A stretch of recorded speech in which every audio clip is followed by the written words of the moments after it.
আমরা যার কবরকে কেন্দ্র করে বিভিন্ন উৎসব করছি, তিনি এই জায়গায় এসেছিলেন 360 জন মানুষ নিয়ে, মাত্র 360 জন মানুষ। তৎকালীন সময় এখানে একজন জালেম শাসক ছিলেন, তার নাম হচ্ছে গৌর গোবিন্দ। নাম শুনেছেন? তার সময় মুসলিমদের উপর প্রচন্ড নির্যাতন হতো।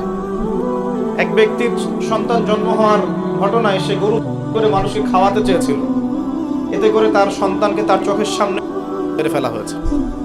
এগুলো ইতিহাসে লেখা আছে, আমরা পড়েছি, আল্লাহ ভালো জানেন, আমরা এগুলো হিস্ট্রির মধ্যে পড়েছি। তো তিনি সোনারগাঁ চলে যান। সোনারগাঁ গিয়ে তৎকালীন বাংলার শাসককে তিনি বিচার দেন। তিনি কিছু ফোর্স পাঠান, সাথে পাঠিয়ে দেন এই ইয়েমেন থেকে আগত এই যে শাহজালাল রাহিমাহুল্লাহ এবং তার 360 জন। প্রথমে ছিল 210 জন। রাস্তায় আস্তে আস্তে আস্তে আস্তে দাওয়াতি কাজ করতে করতে করতে করতে আরও বেশ কিছু অনুসারী তার হন, তার হাতে বায়াত গ্রহণ করেন এবং 360 জনের একটা বাহিনী তিনি গঠন করেন। শুধু আধ্যাত্মিকত্বেই তিনি আল্লাহর মাআরিফতওয়ালা মানুষ ছিলেন এমন নয়, বরং চলতি পথে মানুষকে দাওয়াতও দিয়েছেন। এক পর্যায়ে রাজা গৌর গোবিন্দের বিরুদ্ধে সশস্ত্র যুদ্ধও করেছেন। আপনারা কি মনে করেন এই অঞ্চলে ইসলাম কিভাবে এসেছে? খালি দাওয়াতের মাধ্যমে? আমি এখন যা দিচ্ছি এটা দাওয়াত, আমি যা দিচ্ছি এটা দাওয়াত। আমি আপনাকে নামাজের দাওয়াত দিতে পারি, কিন্তু নামাজ আমি এখানে প্রতিষ্ঠা করতে পারবো না। কথা কি বুঝতে পারছেন? কিন্তু উমর রাদিয়াল্লাহু আনহুর যুগে নামাজ প্রতিষ্ঠিত ছিল। কেউ নামাজ না পড়লে শাস্তি প্রদান করা হতো। যখন আপনি নামাজ না পড়লে মুসলিমদেরকে শাস্তি দিতে পারবেন, মানে বিনা ওজরে নামাজ পড়ছে না, নামাজের ওয়াক্ত হয়ে গেছে, হাইয়া আলাস সালাহ, আজান হচ্ছে, দোকান খুলে ব্যবসা করছে, যখন ওই দোকানে গিয়ে চার্জ করতে পারবেন তখন সালাত কায়েম হয়েছে। এখন আমরা সালাতে দাওয়াত দিচ্ছি, ভাই নামাজের দিকে আসেন। বিগত 100 বছরের অবস্থা আমি ব্যাখ্যা করবো ইনশাল্লাহ সামনে, এটা বলে ছড়ি। তিনি শুধু দাওয়াতই দেন নাই, মানুষের আধ্যাত্মিক বিষয়গুলো পরিবর্তন করেছেন। তার অনুসারীদেরকে নিয়ে সেখানে এসেছেন। ইতিহাসের বইগুলোতে লেখা আছে সেই রাজা জাদুবিদ্যায় পারদর্শী ছিল, জাদুবিদ্যায় পারদর্শী ছিল। ব্রহ্মপুত্র নদী থেকে শুরু করে সুরমা পর্যন্ত প্রত্যেক নদীর নৌযান তিনি বন্ধ করে দেন, যাতে শাহজালাল রাহিমাহুল্লাহ এখানে আসতে না পারে। যখন ইমানের সৈনিকরা মাঠে নামে তখন কুফররা ভয় পায় না? পায় কি পায় না? তো তারাও ভীত ছিল তখন, কারণ যখন আপনি জুলুম করবেন কারো উপরে না, তখন অটোমেটিকলি আপনার মনের মধ্যে একটা ভয় কাজ করবে। যখন আপনি কারো প্রতি জুলুম করবেন অটোমেটিকলি মনের মধ্যে একটা ভয় কাজ করবে। যখন আপনি শিরক করবেন মনের মধ্যে ভয় কাজ করবে। যখন আপনি নবীর সুন্নতের খেলাফ চলবেন, ইসলামের এগেইনস্টে শত্রুতা করবেন, মনের কোথায় জানি একটা অজান্তে একটা ভয় কাজ করবে, না জানি আল্লাহ কবে আমাকে ধরেন, হবে না? আর যখন আপনি ভিতর থেকে পবিত্র এবং ভিতর থেকে শক্ত, যে না আমি ইমানের উপর আছি, আল্লাহর হুকুম আহকাম পালন করছি, নবীর সুন্নত মেনে চলছি, ইসলামের দাওয়াত দিচ্ছি, আপনার ভিতরে কোথায় জানি একটা কনফিডেন্স থাকবে যে আল্লাহ আমার সাথে আছে। আর কেউ থাক না থাক, আল্লাহ আমার সাথে আছে। দুনিয়াতে না হোক, আল্লাহ পরকালে আমার সাথে আছে। দুনিয়া আখিরাত উভয় জাহানেই আল্লাহ পাক সাথে থাকবেন ইনশাআল্লাহ। তো জাদুবিদ্যা কাজ করলো না। বলা হয়, এটা সত্য মিথ্যা আমরা জানি না, বলা হয় যে নৌযান ছাড়াই আল্লাহ পাকের কুদরতে, আল্লাহ পাক তার কুদরত কিন্তু তার বান্দার মধ্যে প্রকাশ করতে পারেন যাকে ইচ্ছা। তিনি নদী পার হয়েছেন, তার সৈন্যদেরকে নিয়ে পার হয়েছেন, তা বলা হয়ে থাকে। আল্লাহ ভালো জানেন, আমরা সত্য মিথ্যা বলতে পারবো না।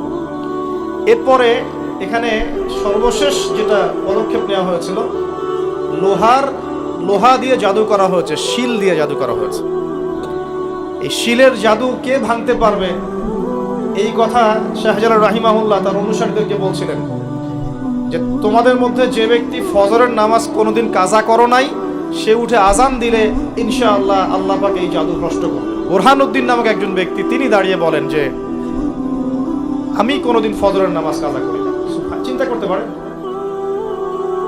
উম্মার বিজয় কাদের হাতে হয়েছে? বেনামাজিদের হাতে, আমাদের মতো বেনামাজিদের হাতে।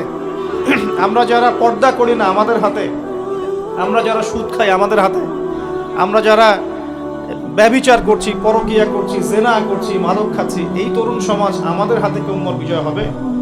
কি মনে হয় আপনাদের? একদিনও ফজরের নামাজ কাজা হয়নি, সেই ব্যক্তি উঠে আজান দিয়েছেন, সুবহানাল্লাহ। আর শাহজালাল রাহিমাহুল্লাহ তখন বলেছিলেন যে শিল হট, মানে এটা ভেঙে যাওয়ার জন্য।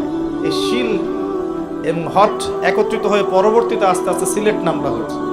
তার আগের নাম ছিল জালালাবাদ। কি নাম ছিল? জালালাবাদ। এই যে ইতিহাসগুলো কতজন মানুষ জানে? তিনি একজন তাওহীদপন্থী মানুষ ছিলেন, আল্লাহর ওলি ছিলেন, আল্লাহর মারিফতওয়ালা মানুষ ছিলেন। অনুসারীদেরকে নিয়ে তিনি শুধু দাওয়াতই দেন নাই, জালেমের প্রাসাদ পর্যন্ত চলে গেছেন যুদ্ধ করতে করতে, করেন নাই? এই যে ইসলাম কিভাবে প্রতিষ্ঠা হলো দেখেন। আর শেষের 100 বছরে কি হলো? ওই 1200 বছরের ইতিহাস আমরা ভুলে গেলাম। কি হলো শেষের 100 বছর? আমি আপনাদেরকে ফাইন্ড আউট করছি। দেখুন, লাস্ট 100 বছরে আমাদের মুসলিম উম্মার প্রথম যে সমস্যাটা হয়েছে এটা হলো আমরা কোরআন এবং সুন্নাহর যে পরিপূর্ণ জ্ঞান অর্জন, এই জ্ঞান অর্জনের পিছনে পর্যাপ্ত মেহনত করছি না। এটা 1 নম্বর পয়েন্ট। আমরা কি সবাই কোরআন পড়তে জানি? হলফ করে বলতে পারবেন প্রত্যেক ব্যক্তি, আপনারা যারা শুনছেন আমার লেকচার, সবাই কোরআন তেলাওয়াত করতে পারেন বিশুদ্ধ করে?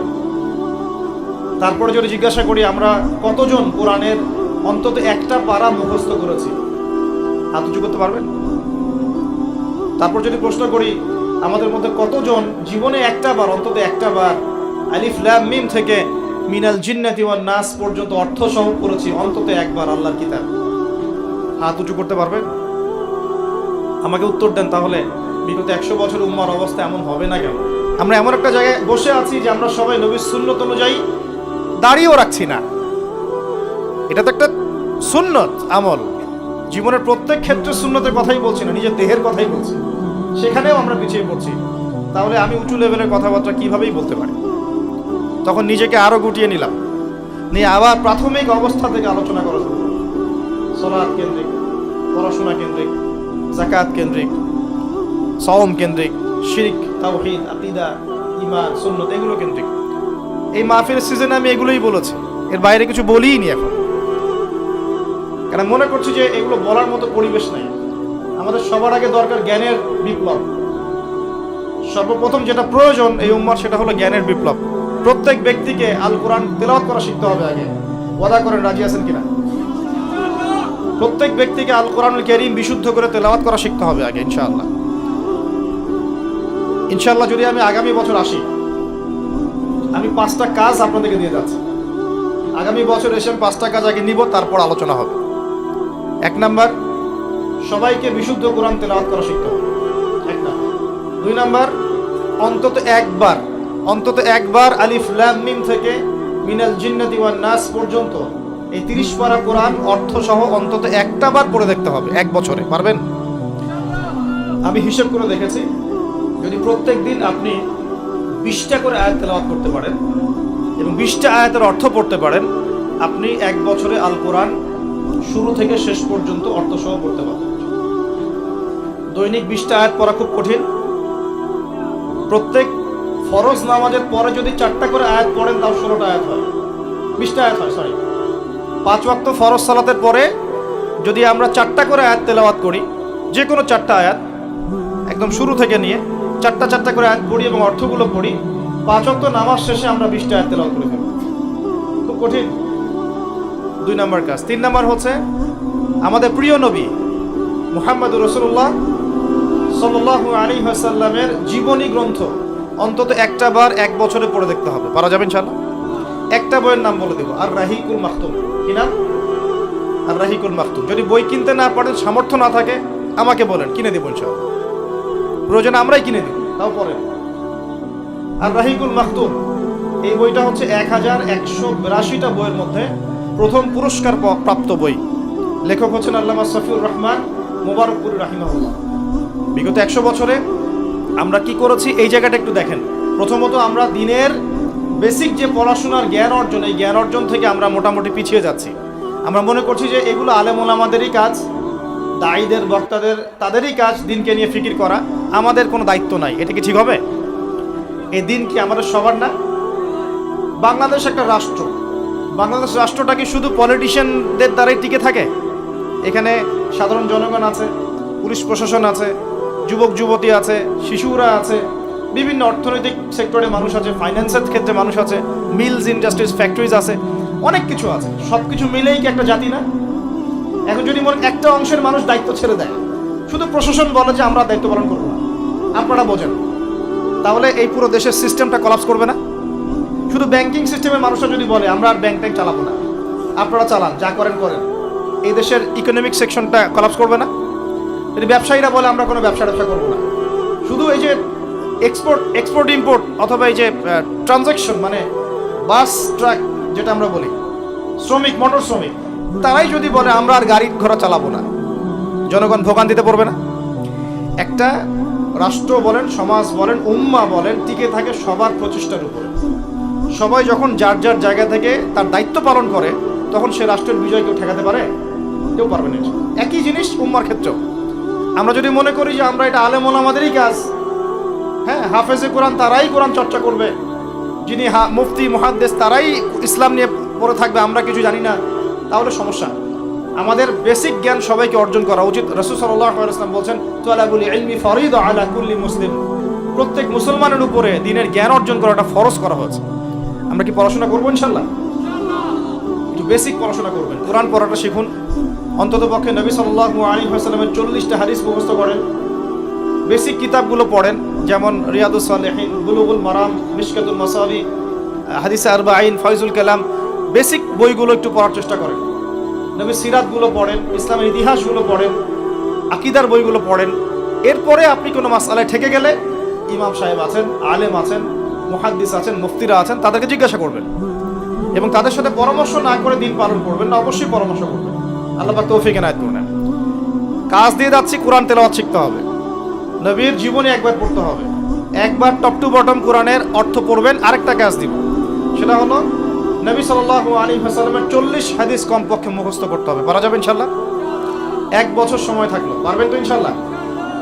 উম্মাহ পিছিয়ে পড়ার কারণ প্রথমত জ্ঞান থেকে পিছিয়ে পড়া।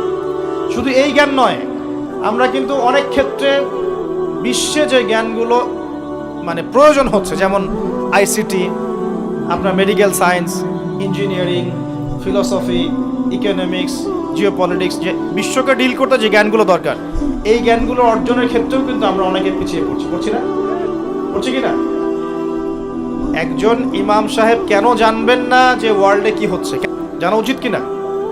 একজন মুফতি সাহেব কেন বুঝবেন না যে বিশ্বের অর্থনীতি কিভাবে চলছে? কেন বুঝবেন না? বুঝতে হবে কিনা? না হলে বিশ্বকে আমি ডিল করবো কিভাবে? অতএব এই জেনারেল সেকশনের পড়াশোনা এটাও ফেলে দেওয়া যাবে না। কথা বুঝতে পারছেন? জেনারেল সেকশনের পড়াশোনাটাকেও ফেলে দেওয়া যাবে না, বরং এই পড়াশোনাটাকে ইসলামের সাথে কম্বাইন্ড করে আপনাকে আগামীতে চলতে হবে। পারা যাবে ইনশাআল্লাহ? আল্লাহ পাক তৌফিক দিন। অনেকে ভাই দেখি নামাজ শুরু করেছেন, এখন মাদ্রাসায় ভর্তি হতে যাচ্ছেন, এদিকে আপনি অনার্স পড়া শুরু করেছেন, মাস্টার্স দিচ্ছেন, বলছেন এখন আর অনার্স মাস্টার্স ভালো লাগে না, আমি সব বাদ দিয়ে মাদ্রাসায় ভর্তি হব। সবাই কি মাদ্রাসায় পড়তে পারবে? সম্ভব? আপনি যে সাবজেক্টে পড়ছেন ওই সাবজেক্টে পড়াটা শেষ করে ওই জ্ঞানটাকে আপনি ইসলামের কল্যাণে কাজে লাগানোর চেষ্টা করেন। আমি রিকোয়েস্ট করব প্রত্যেক মুসলমান ভাই যেন দিনের অন্তত বেসিক পড়াশোনাগুলো করেন, জ্ঞান অর্জন করেন। আল্লাহ পাক তৌফিক এনায়েত করুন। সবচেয়ে বেশি প্রয়োজন আমাদের জ্ঞানের বিপ্লব, এবং এই জ্ঞান চর্চার মধ্য দিয়ে ইনশাআল্লাহ আমরা সমাজ পরিবর্তন করবো ইনশাআল্লাহ তাআলা। দেখুন, আইয়ামে জাহিলিয়াতের সেই 23 বছর পরিবর্তন হয়েছে কোরআন এবং সুন্নাহর জ্ঞানের মাধ্যমে। কিন্তু নবী সাল্লাল্লাহু আলাইহি ওয়াসাল্লাম এই কোরআন সুন্নাহর জ্ঞানকে সাহাবীদের মধ্যে ছড়িয়ে দিয়েছেন এবং তারা সেই জ্ঞানের আলোকে তাদের ব্যক্তি জীবন পরিবর্তন করেছেন, তাদের পরিবার পরিবর্তন করেছেন, তাদের আকীদা বিশ্বাস পরিবর্তন করেছেন। দুনিয়ার যে বস্তুবাদিতা, এখান থেকে পরকালের চেতনা জাগ্রত হয়েছে। আল্লাহ পাকের আদেশের সামনে আত্মসমর্পণের চেতনা নিয়েছেন। এক পর্যায়ে তারা কিন্তু দিনের জন্য সংগ্রাম করেছেন, কষ্ট স্বীকার করেছেন। প্রয়োজনে তারা কিন্তু মক্কা থেকে হিজরত করে মদিনাতেও চলে গেছে। মানে তারা সব কিছুই করেছেন, কিন্তু শুরুটা হয়েছিল কি দিয়ে? জ্ঞানের চর্চার মধ্য দিয়ে। তাহলে আমাদের প্রথম কি দরকার ভাই? কোরআন এবং হাদিসের কেন্দ্রিক জ্ঞানের চর্চা। আল্লাহ পাক সবাইকে করার তৌফিক এনায়েত করুন, আমিন। আর এই জ্ঞান চর্চাটার কথা বলি, একা একা হবে না, ওস্তাদ লাগবে কি না? টিচার লাগবে, ওস্তাদ লাগবে। যে সেক্টরে জ্ঞান অর্জন করছেন সেখানকার ওস্তাদদের সাথে সুসম্পর্ক রেখে বরেণ্য উলামায়ে কেরামদের সাথে সহবতে থেকে আপনি জ্ঞানের চর্চা করেন ইনশাআল্লাহ তাআলা। আল্লাহ পাক আপনার জ্ঞানে বরকত দান করুন, আমি দোয়া করি। দ্বিতীয় যে বিষয়টা আমরা পিছিয়ে পড়েছি বিগত 100 বছরে, সেটা হলো আমরা জানি অনেক কিছুই, জানা অনুযায়ী আমল সবাই করি না। এটা হচ্ছে দ্বিতীয় রিজন। আমরা অনেক সময় অনেক বড় বড় কথা বলি, কিন্তু কথা অনুযায়ী কাজ নাই। অনেক কিছু জানি ঠিকই, কিন্তু আমল করতে পারি না। আমরা একটা সূত্র ফলো করলেই জানা অনুযায়ী আমল করতে পারবো ইনশাআল্লাহ। আমি কি সূত্রটা বলে দিব? সূত্রটা হচ্ছে, একজন ব্যক্তিত্ব আছে আমাদের সামনে, সেই ব্যক্তিত্বকে হুবাহু কপি পেস্ট করতে হবে। কাট পেস্ট আছে না, কপি পেস্ট, এরকম কপি পেস্ট করতে হবে একজন ব্যক্তিত্বকে। তার নাম মুহাম্মদ রাসূলুল্লাহ সাল্লাল্লাহু আলাইহি ওয়াসাল্লাম। আজকে রাত্রে লেকচার শুনলেন, বাসায় গিয়ে ঘুমাবেন, এমনি এমনি ঘুমাবেন না। ঘুমানোর আগে বিসমিল্লাহ বলে লাইটটা অফ করবেন, বিছানাটা বিসমিল্লাহ বলে ঝাড়বেন, ঠিক আছে? ওয়াশরুম থেকে পারলে ওযু করে আসবেন, মশারি দিচ্ছেন, লাইটস অফ করছেন, পাত্র যেগুলো আছে সেগুলো একটু ঢেকে রাখবেন বিসমিল্লাহ বলে, দরজা লাগাবেন বিসমিল্লাহ বলে। এরপর 3 বার পড়বেন সূরা ইখলাস একবার, সূরা ফালাক একবার, সূরা নাস একবার, পরে হাত একত্রিত করে ফু দিয়ে গা মাসাহ করবেন। এই কাজটা 3 বার করবেন। একবার আয়াতুল কুরসি পড়বেন, সূরা বাকারার 255 নম্বর আয়াত, আল্লাহু লা ইলাহা ইল্লা হুয়াল হাইয়ুল কাইয়ুম, এটা শেষ পর্যন্ত। এরপর সূরা বাকারার শেষের 3টা আয়াত পড়বেন, লিল্লাহি মা ফিস সামাওয়াতি, এখান থেকে ফানসুরনা আলাল কওমিল কাফিরিন পর্যন্ত। তারপর ডান কাতে পাশ ফিরবেন, বলবেন আল্লাহুম্মা বিইসমিকা আমুতু ওয়া আহইয়া। হাত নিবেন, হাতে গুনতে থাকবেন সুবহানাল্লাহ সুবহানাল্লাহ সুবহানাল্লাহ 33 বার, আলহামদুলিল্লাহ আলহামদুলিল্লাহ আলহামদুলিল্লাহ 33 বার, আল্লাহু আকবার আল্লাহু আকবার আল্লাহু আকবার 34 বার, ঘুমিয়ে যাবেন। এখন যদি আপনি 6 ঘন্টা ঘুমান, আপনি নবী সাল্লাল্লাহু আলাইহি ওয়াসাল্লামের সুন্নত অনুযায়ী ঘুমিয়েছেন, প্রত্যেক ঘন্টা ঘুমানোর জন্য আল্লাহ আপনাকে নেকি দিবেন ইনশাআল্লাহ। এমনি ঘুমালে নেকি হতো না, রেস্ট নেওয়া হতো। আমি একজন ব্যক্তিত্বের কথা বলছি, যার প্রতিটা কাজ অনুসরণ করলে ইনশাআল্লাহ জানা অনুযায়ী আমলটা হয়ে যাবে, আল্লাহর কাছে আমরা মাকবুল হব ইনশাআল্লাহ। পারা যাবে ইনশাআল্লাহ। ঘুম থেকে উঠলেন, এমনি এমনি উঠে চলে যাবেন না। উঠেন, বসেন, বসে ঘুমের ভাব দূর করেন, দূর করে বলবেন আলহামদুলিল্লাহিল্লাযী আহইয়ানা বা'দা মা আমাতানা ওয়া ইলাইহিন নুশুর। এবার বাথরুমে যাবেন, বাথরুমে গিয়েই বাথরুমে ঢুকে গান গাওয়া শুরু করবেন। বাথরুমে ঢুকেই বাম পা দিয়ে ঢুকবেন, ঢোকার সময় বলবেন বিসমিল্লাহ আল্লাহুম্মা ইন্নী আউযু বিকা মিনাল খুবসি ওয়াল খাবাইস। বাথরুমে কিন্তু জিন শয়তান থাকে। বাথরুমে কি থাকে? বিজ্ঞান এটা প্রমাণ করতে পারে নাই, এগুলো নাসা বিশ্বাস করবে না, কিন্তু আল্লাহর রাসূল যেহেতু বলেছেন আমরা বিশ্বাস করব। বিজ্ঞান কি সব আবিষ্কার করতে পেরেছে? বিজ্ঞান কি সব আবিষ্কার করতে পেরেছে? বিজ্ঞানের আবিষ্কার কত পার্সেন্ট? এই মহাবিশ্বের 1%ও না, মহাবিশ্বের 1%ও না। আমাদের দেহের মধ্যেই যে রূহটা আছে, এই রূহটার কি কোনো ব্যাখ্যা করতে পারা গেছে? রূহটা কেমন, কঠিন না তরল না বায়বীয়, ব্যাখ্যা করা গেছে? ইয়াসআলুনাকা আনির রূহ কুলির রূহু মিন আমরি রাব্বি ওয়া মা উতীতুম মিনাল ইলমি ইল্লা কালিলা। আল্লাহ পাক বলছেন, হে নবী, তারা তোমাকে রূহ সম্পর্কে জিজ্ঞাসা করে, আত্মা সম্পর্কে জিজ্ঞাসা করে, তুমি বলে দাও এটা তোমার রবের আদেশ মাত্র। রবের আদেশে এসেছে, আদেশেই চলে যাবে।